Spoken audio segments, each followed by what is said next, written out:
this video, I'm going to teach you how to present your architectural project in 3 different scales. We'll go together from a basic 3D view to these final results, and by the end of the video, you'll learn how to replicate this workflow and hopefully adapt to your designs. You can get some of the video files for free in the video description in case you'd like to follow along with the same model that I have, or you can also support us and get everything. There are even some cool resources that we created specifically for this video, and I'll mention them throughout the tutorial, but you can also get some of them for free as well, so be sure to check it out. And now let's jump into it.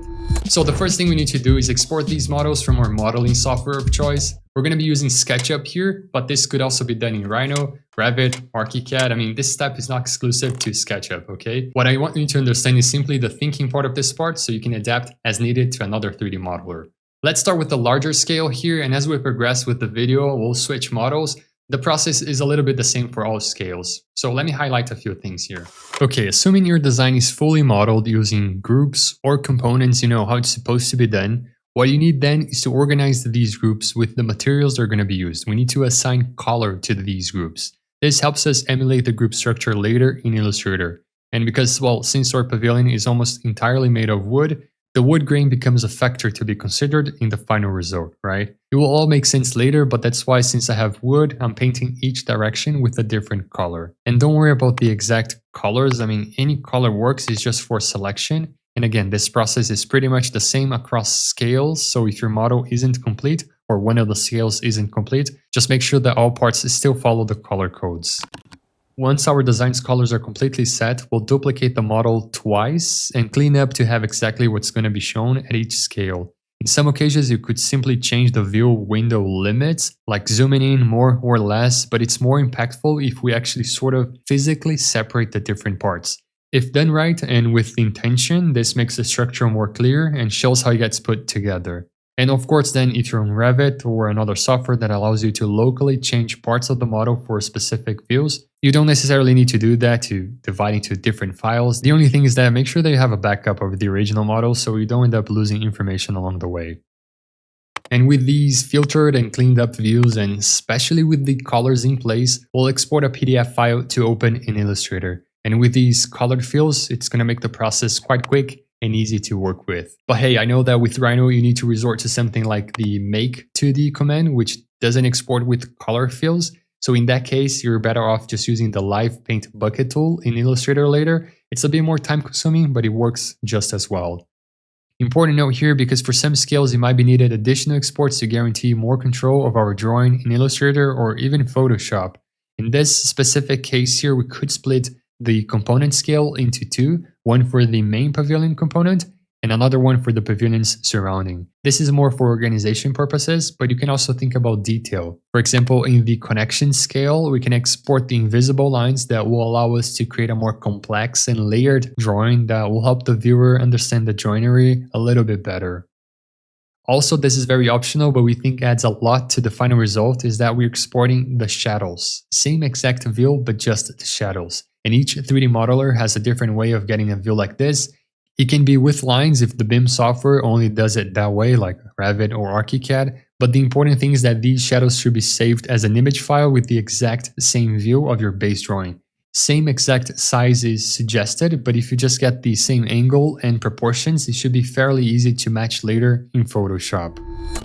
Now let's move on to Illustrator, and as I mentioned, each step will swap scales so you get to see a bit of everything, but remember that the process is very similar on any of the scales and if you're adapting this to your designs as well. So this second drawing is more about giving focus to the pavilion's main module component. In that way, we'll emphasize how the structure comes together and can help the viewer better understand the overall form. So let's get to work here. First of all, we gotta open the file here in Illustrator. Just drag the PDF file and open it as is. You will notice then that the file has no layers, it's all in one thing as we said. Not to worry, but in case your 3D modeler can export with layers, that's way better, take advantage of that. But because of the colors, it's simple to do it manually. Just take into account that if you export in more than one file, just copy and paste everything into one, and make sure that you use the layers when pasting so that you have that organization already set up. Then we got to start organizing the actual shapes here. It's a process that can take a few minutes, and this might feel like an extra sort of unnecessary step, but then allows you to move so much faster and it will actually save you a lot of time later. First things first, we're deleting all of the strokes that the 3D modeling software has created, leaving only the shapes. We can add the strokes later with the shapes intact, so we don't need the duplicates here. And you can do that by selecting one of the lines and going to Select, Same, Stroke Color, and then just hit Delete.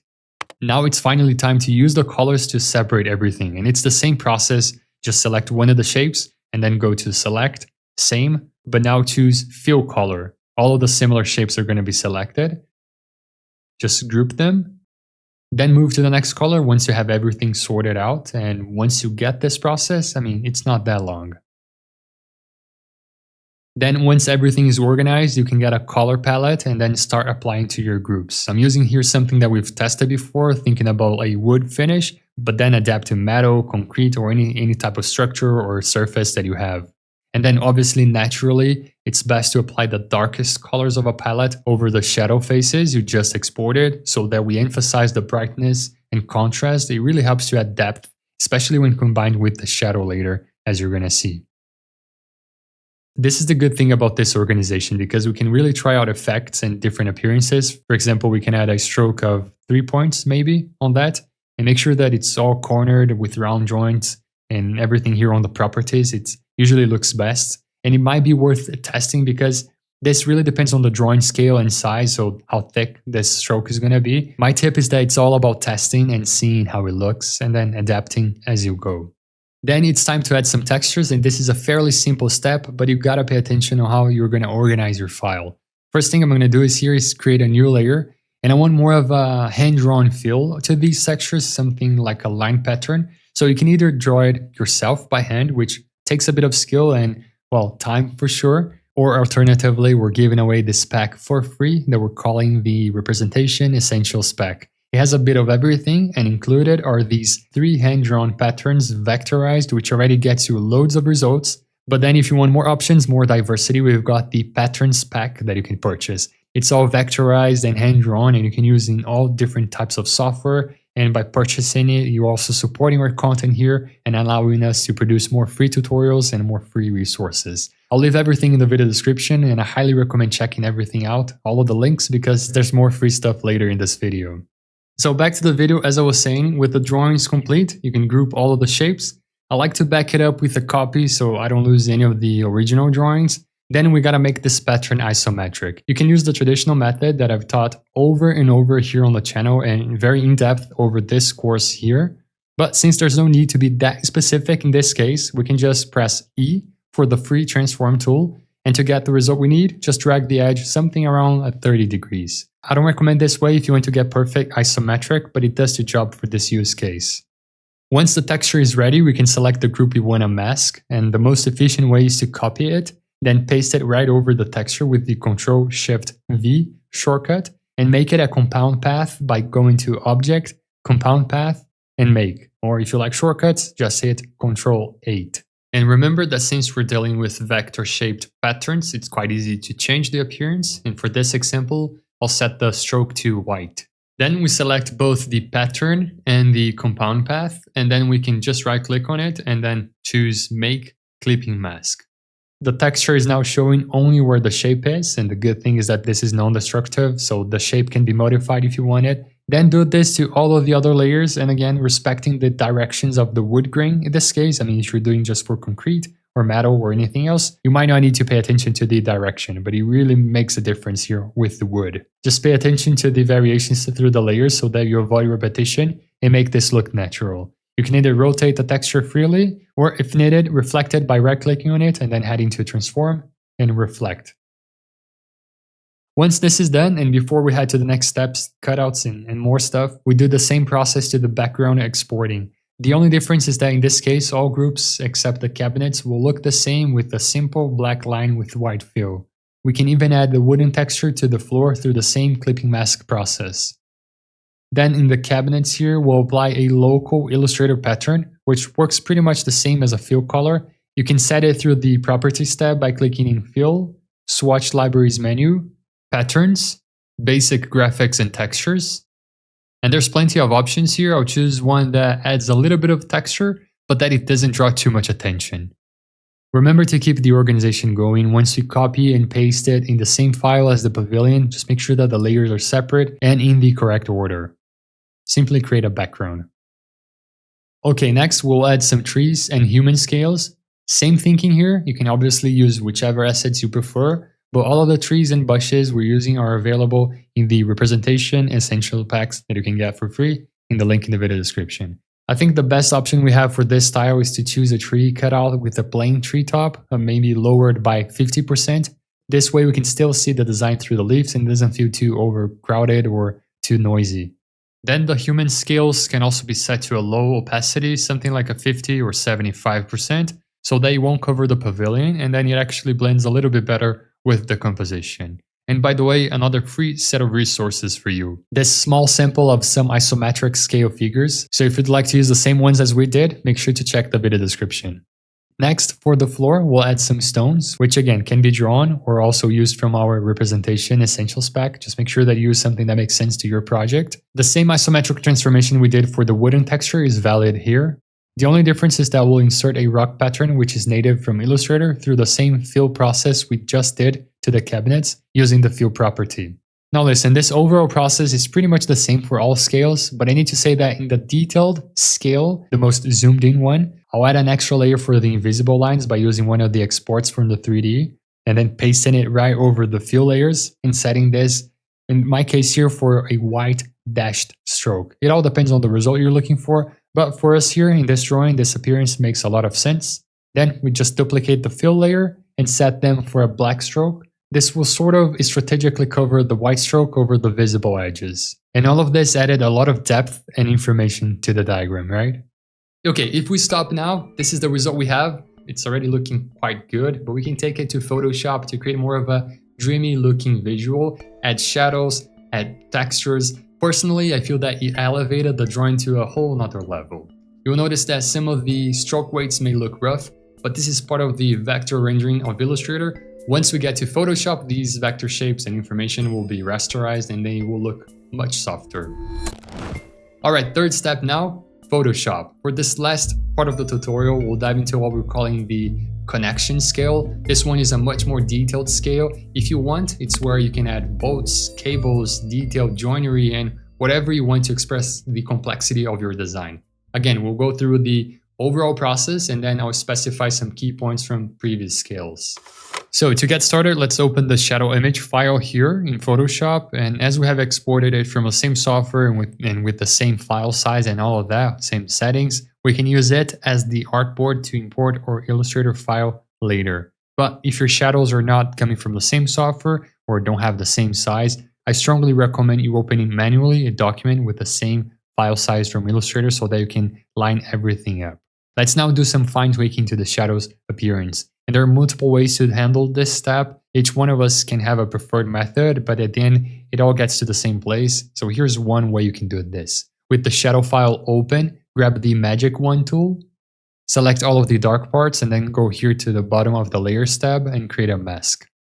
Once this is done, let's change the properties of your shadow to make it look a little bit less solid, a little bit more soft. I mean, this is not a mandatory step. It all depends on your 3D modeling workflow as well. So programs like Rhino already have an option to export much softer shadows, or even if you do a clay render, which I like to do very often with a render engine, there's also much more control over the look of the shadow. But if you're dealing with this flat, solid shadow, there are multiple ways to make it look less sharp. One of the ways that I like to use is you go here to the layers and click twice on the layer you want to modify. So the layers tab will appear. And then you can go straight to the color overlay and set it to full black. So that will make sure that we're dealing with a full black shadow. Then we apply the inner shadow effect. And the goal here is to create a softer shape for the shadow. So we'll set it to full white, increase the size and distance so that it will affect only the edges far from the object we're creating the shadow. And then by clicking on the plus button right by the name, we'll duplicate this effect. And then we can change a bit of the settings, like increasing the distance and size, but downsizing the opacity. What we want is to create sort of a less regular clarity to make it feel like more like a real shadow. So you can click OK. And to make things more organized and simpler to work later, we can even right click on the layer, the shadow layer, and convert to Smart Object. We'll be back to the shadows in a bit, but first, let's import our Illustrator file. And this is a pretty simple but an essential step, and the way you do it is vital. So you go here to File and select Place Linked, and then you select the .ai file, the diagram, the Illustrator file. And I'll show you here with the connection scale, but again, this works for all 3 steps and it's the same process. And then here certify that when this Smart Object tab is open, we select the media box in the options. This will bring our file not only with the contents, but also with the artboard in Illustrator as the layer container, and that's what we want.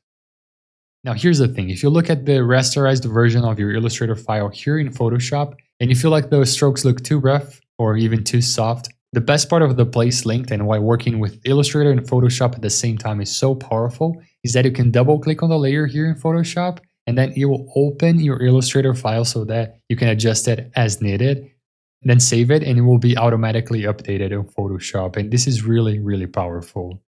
Okay, now that our file is already inside Photoshop, let's go over some settings to give the drawing more texture. First, we can double click on the main layer of the file to open again the layer styles, the blending options. And then we head over to the gradient overlay. And we're going to create a simple gradient to add some variation on the plain colors of Illustrator. So click here on the gradient editing area. Let's add a lower mark on the middle of the gradient, which then responds to the color it creates, and set all of them to black. Then add an upper mark, which defines the opacity of the gradient, and set the middle one to 100% and the edges to 0%. You can click OK, and we now have a gradient that looks a little bit like a line, sort of. I know it sounds a bit weird and sort of complicated, but you're going to understand why and what this does in a second. Since the goal here is to give more variation to the colors, we're going to change the distribution style. I'm choosing the reflected style, but you can go with the one that fits better to your illustration. You can also change the scale to make it less centered. Also change the blend mode to soft light. And click OK. Quite interesting, right? This gives a subtle variation to our colors, all in favor of reducing the too digital, artificial, almost too perfect look of the Illustrator vector file we have. And if you want to push this even further to give more texture, we can duplicate the main layer, go to Filters, then Pixelate and Color Halftone. This is something that we can do to all 3 scales, but what is important to notice is that you need to increase the maximum radius as the scale gets larger. For example, on the volumetric scale, we'll set the color halftone to 5 pixels, and on the connection scale, we can do 8 pixels. But of course, this will depend on the type of illustrations you're creating, on the size of the projects, and how big the artboards are. Once the layer is set, go to blend mode and change it to darken, and set the opacity to about 80% or so. That will be enough to give a subtle variation to the fields, and then of course you can play with the opacity as needed, lower the opacity for a subtle effect, or even make it stronger if you wanted. Next, and one of the last steps, we can add a bit of creative noise to the entire file. It's not the standard noise that we usually create, but it's something a little bit different. We're getting 2 textures here, a white paper and a black paper texture. You can either get something like this from the web or get them from our representation essential spec. Again, link in the video description, you can get them for free. Open the textures and head to the pattern panel. Hit Ctrl A to select all, where we're able to create a new pattern. Once this is done to both textures, return to the main file, and at the bottom of the Layers tab, you can go for a new adjustment layer and pattern. Then select the clear pattern, and on the blend mode, set it to multiply.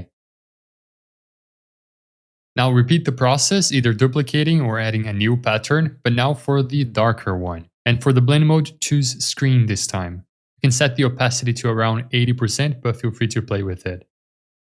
Now finally, let's take care of the shadows. Select it on your layer stack and bring them under the texture layers, then duplicate it.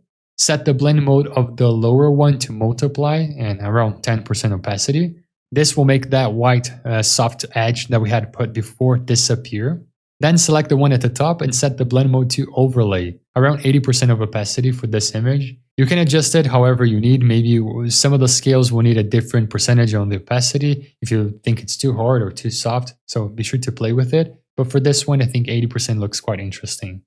And maybe a last comment I would add here is that to improve the readability of the drawing, especially in the component scale, is to set the opacity of the shadows on the surrounding lower than the main pavilion. This way you give more focus to the pavilion itself while still adding a bit of complexity to the background.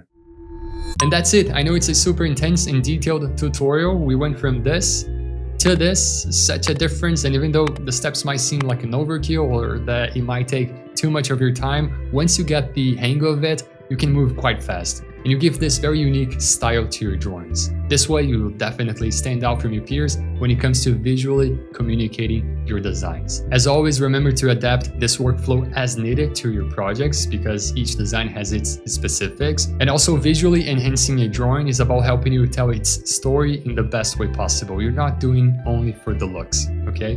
Don't forget to subscribe if you enjoyed this video and grab your free copy of the samples and packs in the video description. I'll see you in the next one.